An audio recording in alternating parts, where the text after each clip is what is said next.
আলহামদুলিল্লাহি রাব্বিল আলামিন ওয়াসসালাতু ওয়াসসালামু আলা সাইয়্যিদিল মুরসালিন আম্মা বা'দ ফাআউযু বিল্লাহি মিনাশ শাইতানির রাজীম বিসমিল্লাহির রহমানির রহিম আসসালাতু ওয়াসসালামু আলাইকা ইয়া রাসূলুল্লাহ ওয়া আলা আলিকা ওয়া আসহাবিকা ইয়া হাবিবাল্লাহ আসসালাতু ওয়াসসালামু আলাইকা ইয়া নবিয়্যাল্লাহ ওয়া আলা আলিকা ওয়া আসহাবিকা ইয়া নূরাল্লাহ। দূরের কাছে সকল দর্শক শ্রোতাকে জানাই অনুষ্ঠানের পক্ষ থেকে স্বাগতম, আন্তরিক মোবারক। মাদানী চ্যানেলের দর্শক শ্রোতা, আমাদের অনুষ্ঠান ব্যর্থতার কারণ।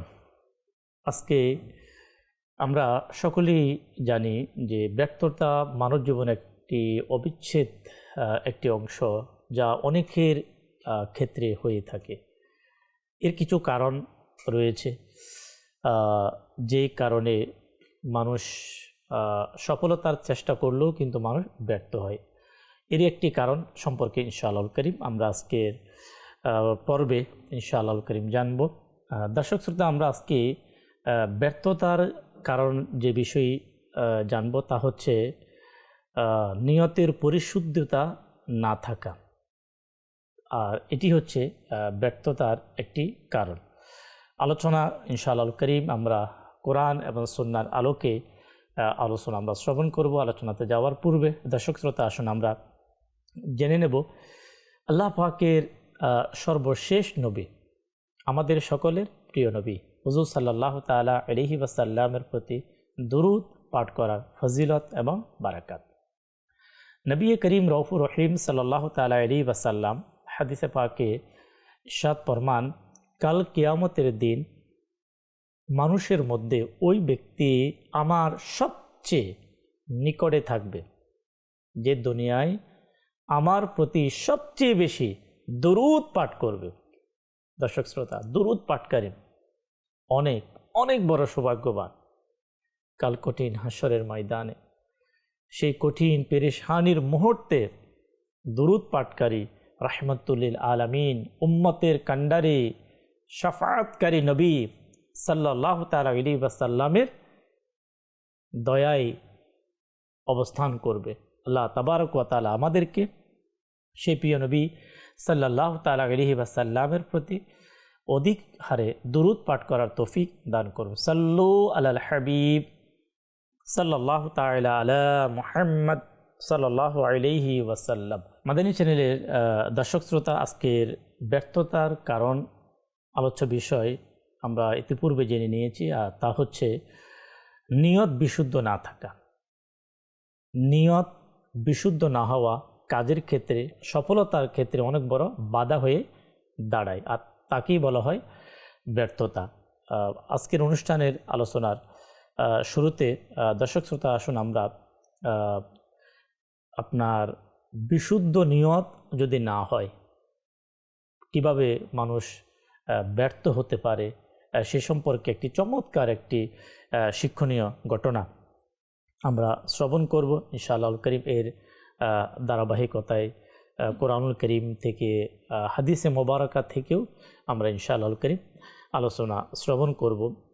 প্রসিদ্ধ আল্লাহ পাকের ওলি হযরতে সাইয়্যিদুনা মালিক বিন দিনার রাহমাতুল্লাহি তাআলা আলাইহি সম্পর্কে আমরা অনেকেই জানি, যিনি আউলিয়া ইকরামদের মধ্যে এক প্রসিদ্ধ আল্লাহ পাকের ওলি ছিলেন।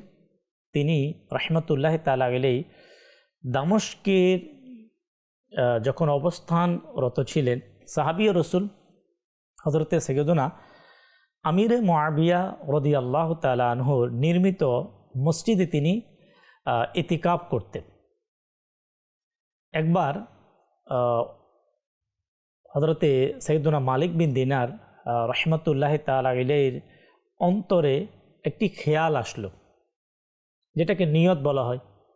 খেয়াল আসলো যে এমন অবস্থার সৃষ্টি হলো যে আমাকে এই মসজিদের মোতোয়াল্লি হিসাবে, পরিচালক হিসাবে যাতে করে দায়িত্ব দেওয়া হয়, এটা ওনার আপনার ইচ্ছা ছিল এবং ওনার আকাঙ্ক্ষা ছিল যে যাতে ওই মসজিদের আপনার পরিচালক হিসাবে যাতে ওনাকে নিয়োগ দেওয়া হয়। অতএব তিনি ওই বিষয়টি পাওয়ার জন্য যে কাজটি করলেন সেটি হলো ইতিকাফের সময়কে তিনি বাড়িয়ে দিলেন এবং বেশি পরিমাণে সে মসজিদে তিনি নামাজ আদায় করা শুরু করলেন।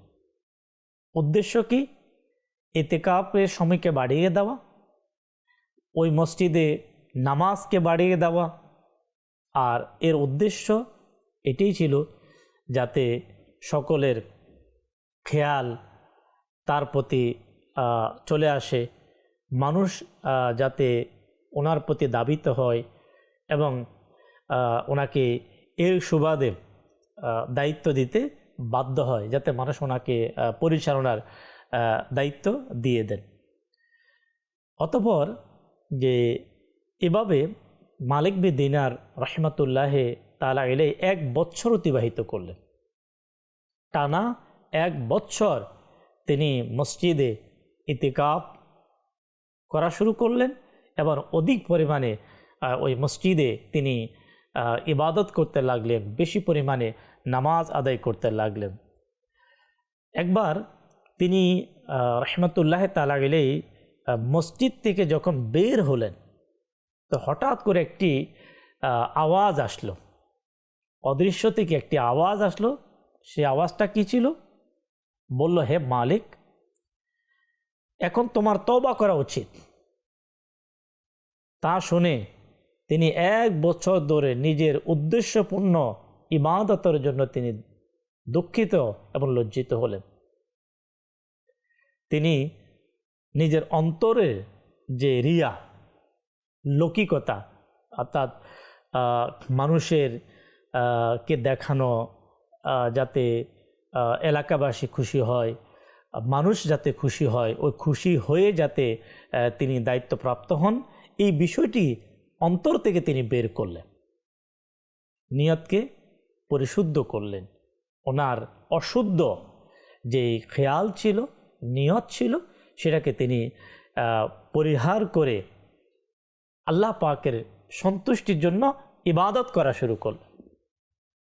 পূর্বের 1 বছরের ইবাদতের যে নিয়ত ছিল সেটাকে তিনি ক্লিয়ার করলেন।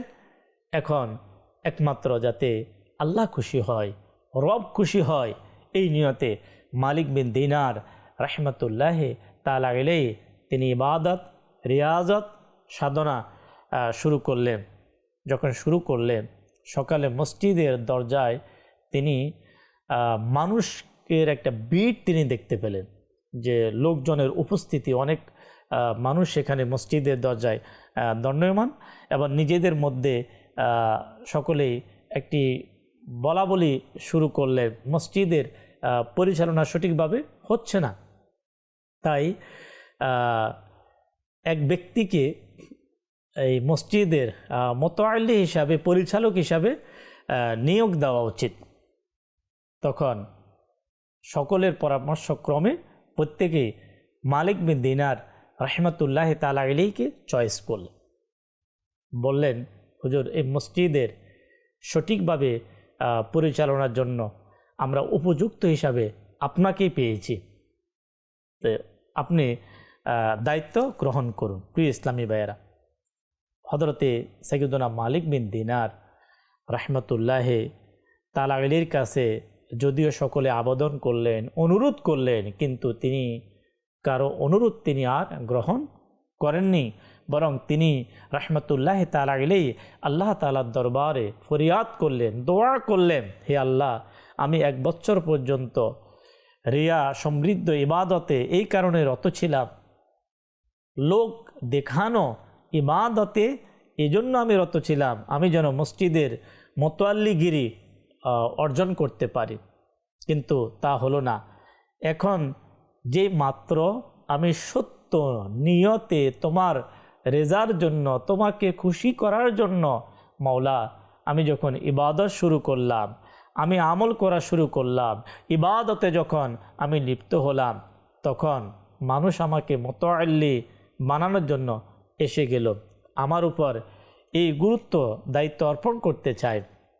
কিন্তু মালিক বিন দিনার রহমতুল্লাহ তাআলা আলাইহি তিনি শপথ করলেন যে আমি এই দায়িত্ব গ্রহণ করব না, আমি এই দায়িত্ব গ্রহণ না করে আমি মসজিদে আমি অবস্থান করব, আমি আমার রবের খুশির জন্য, আমার রব তাবারক ওয়া তাআলাকে খুশি করার জন্য আমি ইবাদত করব। অতঃপর তিনি ইবাদতে লিপ্ত হয়ে গেলেন। প্রিয় ইসলামী ভাইয়েরা, মাদানী চ্যানেলের দর্শক শ্রোতা, আমরা আল্লাহ পাকের বলি হজরতে সৈয়দনা মালিক বিন দিনার রহমতুল্লাহ তাআলা আলাইহির ঘটনা যা আমরা শ্রবণ করলাম। তাজকিরাতুল আউলিয়া কিতাবের প্রথম খণ্ডের 48 এবং 49 নাম্বার পৃষ্ঠার মধ্যে এই ঘটনা উল্লেখ রয়েছে।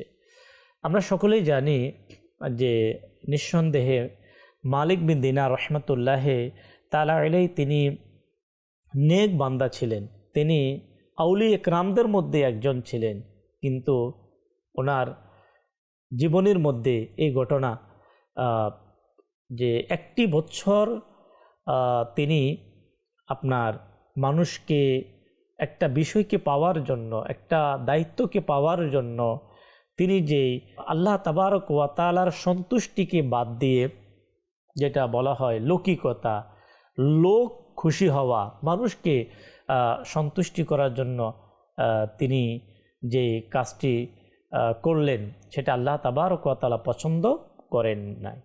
তাই আল্লাহ তাবারক ওয়া তাআলা একমাত্র ওই কাজ আল্লাহ তাবারক ওয়া তাআলা পছন্দ করেন যে কাজটি আল্লাহকে রাজি করার জন্য করা হয়, আল্লাহ তাবারক ওয়া তাআলাকে খুশি করার জন্য হয়। যদি আল্লাহ পাকের পানা মাআদ আল্লাহ যে মালিক বিন দিনার রহমতুল্লাহ তাআলা আলাইহি তিনি তো সফল ব্যক্তি ছিলেন। আল্লাহ পাকের ওলি যারা, তারা নিঃসন্দেহে সফল, তারা কামিয়াব।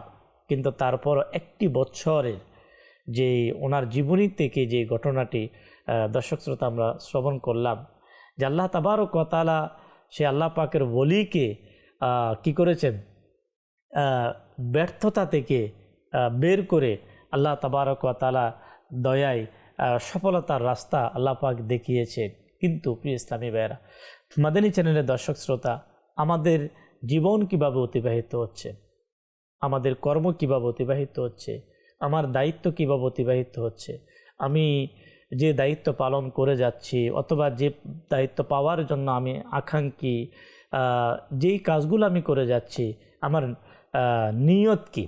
যদি নিয়ত অশুদ্ধ হয় তাহলে অবশ্যই আমি ব্যর্থ, অবশ্যই আমি দুনিয়াতেও ব্যর্থ এবং আখিরাতেও আমি ব্যর্থ।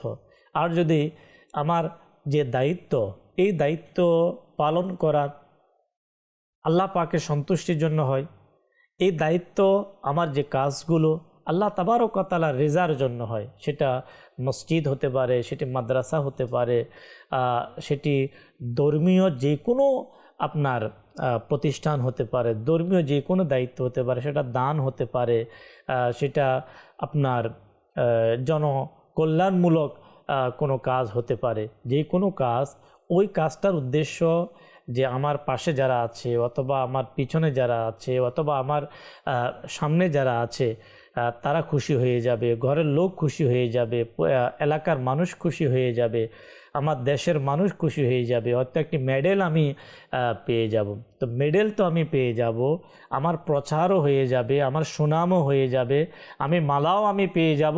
কিন্তু যদি আমার রব আল্লাহ তাবারক ওয়া তাআলা যদি আমার প্রতি নারাজ থাকেন, আল্লাহ যদি আমার প্রতি রাজি না থাকে, তাই প্রিয় ইসলামী ভাইয়েরা, মাদানী চ্যানেলের দর্শক শ্রোতা, আল্লাহ তাবারক ওয়া তাআলার দয়া যদি কোনো দায়িত্ব যদি আমাদের কাছে চলে আসে, ওই দায়িত্ব পালন করার ক্ষেত্রে আল্লাহ পাকের সন্তুষ্টি কে আমরা যাতে আমরা সামনে রাখতে পারি, অথবা কোনো দায়িত্ব পাওয়ার যদি আকাঙ্ক্ষী যদি আমি হই, তাহলে আমার নিয়ত যাতে হয় এই দায়িত্বের মাধ্যমে আমি আল্লাহকে রাজি করব, আমি নেক আমল করার সৌভাগ্য হবে, আমি ভালো কাজ করার সৌভাগ্য হবে, মানুষদেরকে ভালো পথ দেখানোর আমার সৌভাগ্য হবে।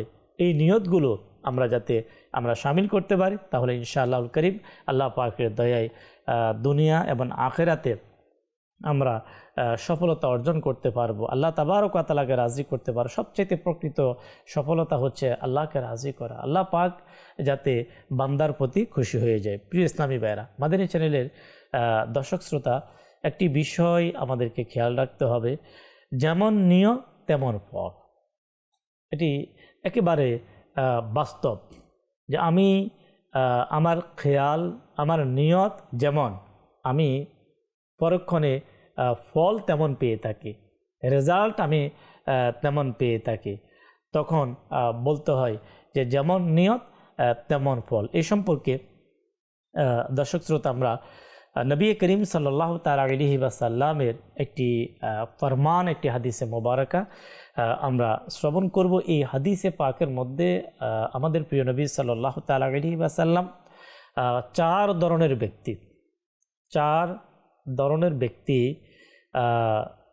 তাদের নিয়ত সম্পর্কে, যেমন প্রথম দুই ব্যক্তি তাদের নিয়ত এবং পরের যে দুই ব্যক্তির নিয়ত সম্পর্কে, তাদের কর্ম সম্পর্কে নবী করিম সাল্লাল্লাহু তাআলা আলাইহি ওয়াসাল্লাম হাদিসে পাকের মধ্যে যে উদাহরণ হিসাবে পেশ করা হয়েছে। হযরতে সাইয়্যিদুনা আবু কুশবা আনসারী রাদিয়াল্লাহু তাআলা আনহু নবী করিম সাল্লাল্লাহু তাআলা আলাইহি ওয়াসাল্লামকে ইরশাদ করতে শুনেছেন যে মানুষ চার প্রকার। প্রিয় নবী সাল্লাল্লাহু তাআলা আলাইহি ওয়াসাল্লামকে এইভাবে ইরশাদ করতে শুনেছেন যে মানুষ হচ্ছে চার ধরনের।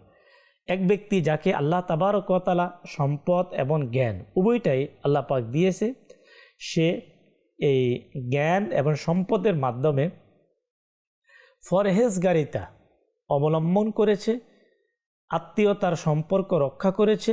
এই নিয়ামতে আল্লাহ তাআলার হক সম্পর্কে সে জেনেছে, সে পরহেজগারও ছিল, আত্মীয়তার সম্পর্ক রক্ষাকারী ছিল এবং আল্লাহ পাকের যে হুকুমকৃত যে হক সেগুলো সম্পর্কে জেনেছে এবং মেনেছে। তবে সে উন্নত এবং উচ্চ মর্যাদায় রয়েছে। দ্বিতীয় প্রকার, যে ওই ব্যক্তি যাকে আল্লাহ তাবারক ওয়া তাআলা জ্ঞান দান করেছে, কিন্তু আল্লাহ তাবারক ওয়া তাআলা তাকে সম্পদ দেয় নাই। এটি আমাদের সমাজে রয়েছে। জ্ঞান আল্লাহ পাক অনেক জ্ঞান দিয়েছে, কিন্তু সম্পদ নেই। তাই নবী করিম সাল্লাল্লাহু তাআলা আলাইহি ওয়াসাল্লাম ফরমান যে এক ব্যক্তিকে আল্লাহ তাবারক ওয়া তাআলা জ্ঞান দিয়েছে কিন্তু তাকে সম্পদ দেয়নি, তো সে নিয়তে পরিশুদ্ধ, এভাবে যদি আমার নিকট সম্পদ থাকতো তবে আমি অমুকের মতো করতাম। ওই প্রথম ব্যক্তি তার মতে আমি করতাম। তখন নবী করিম সাল্লাল্লাহু তাআলা আলাইহি ওয়াসাল্লাম ইরশাদ ফরমান, তবে সে তার নিয়তের সহিত রয়েছে আর তারা উভয়ে সওয়াব ও প্রতিদান সমান। দ্বিতীয় ব্যক্তি সম্পদ না থাকার কারণেও তার নিয়তের বিশুদ্ধতার কারণে আল্লাহ তাবারক ওয়া তাআলা তাকে ওই প্রথম ব্যক্তি যাকে আল্লাহ রাব্বুল আলামিন জ্ঞান এবং সম্পদ উভয়টাই দিয়েছে, আর দ্বিতীয় ব্যক্তি যাকে আল্লাহ তাআলা জ্ঞান দিয়েছে কিন্তু সম্পদ নেই, শুধুমাত্র নিয়তের কারণে আল্লাহ তাআলা উভয়কে সমান প্রতিদান সওয়াব দান করবে।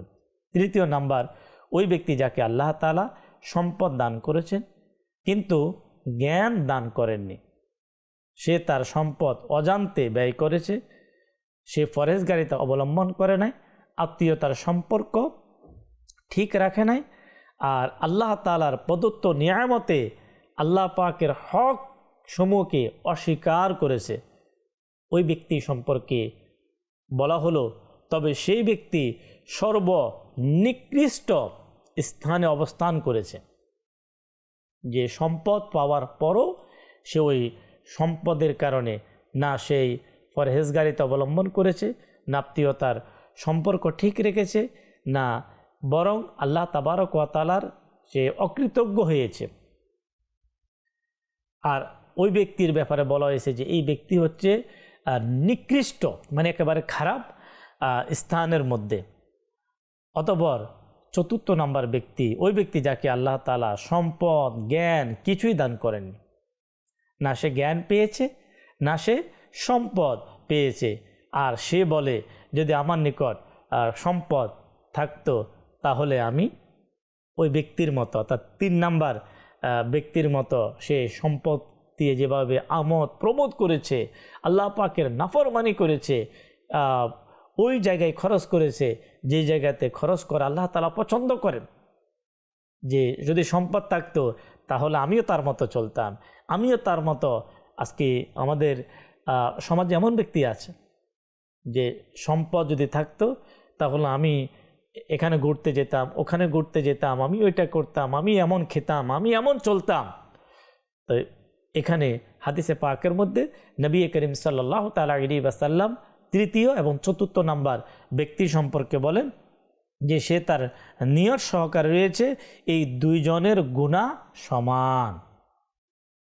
দ্বিতীয় নাম্বার ব্যক্তি সম্পদ না থাকার পরও প্রথম নাম্বার ব্যক্তির মতোই সমান সওয়াবের অধিকারী। চতুর্থ নাম্বার ব্যক্তি তার সম্পদ না থাকার পরেও সে তৃতীয় নাম্বার ব্যক্তি যে সম্পদের মাধ্যমে আল্লাহ পাকের নাফরমানি করেছে, আল্লাহ পাকের হককে আদায় করে নাই, সে অকৃতজ্ঞ হয়েছে, সে তার মতো গুনাহগার। এর ব্যর্থতার কারণ কি? সেটা হচ্ছে যে নিয়তের পরিশুদ্ধতা না থাকা। তাই প্রিয় ইসলামী ভাইয়েরা, মাদানী চ্যানেলের দর্শক শ্রোতা, যে নিয়ত বড়ই গুরুত্বপূর্ণ একটি বিষয়, বড়ই গুরুত্বপূর্ণ একটি বিষয়। আমাদের অবশ্যই কাজ করার ক্ষেত্রে, আমল করার ক্ষেত্রে, আমাদের পোশাক পরিধান করার ক্ষেত্রে, আমাদের লেনদেনের ক্ষেত্রে, সন্তান লালন পালন করার ক্ষেত্রে, আমি সন্তান কেন বড় করছি, আমার নিয়ত কি? এর মাধ্যমে আমি কি চাই, আমি আমার পরিবার থেকে, আমি পরিবারের যে ভরণ পোষণ, তাদের যে দায়িত্ব আমি পালন করছি, তাদের মাধ্যমে আমার নিয়ত কি? আল্লাহ পাককে রাজি করা, না শুধু তাদেরকে খুশি করা? আমার পরিবার পরিচালনার ক্ষেত্রে, সন্তান পরিচালনা করার ক্ষেত্রে, আমার প্রত্যেকটা কাজ, মাদানী চ্যানেলের দর্শক শ্রোতা, প্রত্যেকটি কাজ এর পূর্বে আমরা যদি একটু যাচাই বাছাই করে যদি আমরা কাজ করতে পারি, তাহলে ইনশাআল্লাহুল করিম যেমন নিয়ত তেমন ফল। নিয়ত যদি ভালো হয় তাহলে কাজের ক্ষেত্রে সফলতা, আর নিয়ত যদি অশুদ্ধ হয় তাহলে আমাদের জন্য ব্যর্থতা। তাই প্রিয় ইসলামী ভাইয়েরা, মাদানী চ্যানেলের দর্শক শ্রোতা, আমাদের প্রিয় নবী রসুল করিম সাল্লাল্লাহু তাআলা আলাইহি ওয়াসাল্লাম হাদিসে পাকের মধ্যে যারা মানুষকে খুশি করার জন্য, মানুষকে রাজি করার জন্য, আল্লাহকে বাদ দিয়ে মানুষের সন্তুষ্টির উদ্দেশ্যে যারা কাজ করে থাকে, আমল করে থাকে, যে আখিরাতে তাদের অবস্থান কি হবে, তারা কিভাবে বঞ্চিত হবে, তারা কিভাবে লাঞ্ছিত হবে, এই সম্পর্কে প্রিয় নবী সাল্লাল্লাহু তাআলা আলাইহি ওয়াসাল্লামের ফরমান আমরা শ্রবণ করি। আল্লাহ আমাদেরকে শুনে আল্লাহ আমাদেরকে আমল করা তৌফিক দান করুক।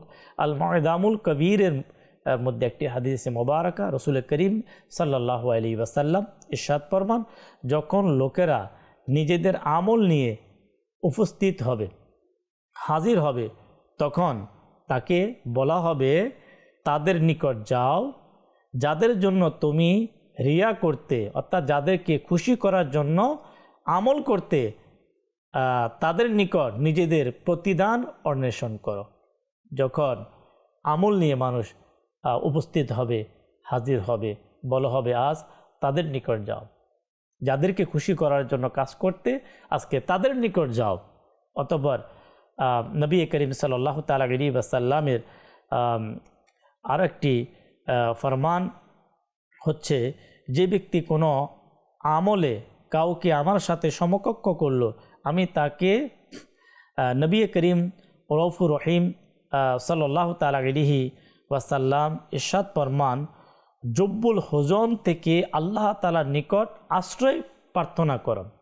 যে হুজুর সাল্লাল্লাহু তাআলা আলাইহি ওয়াসাল্লাম ফরমান যে জব্বুল হুজন একটি স্থান, সেখান থেকে আল্লাহ তাআলার নিকট আশ্রয় প্রার্থনা করো।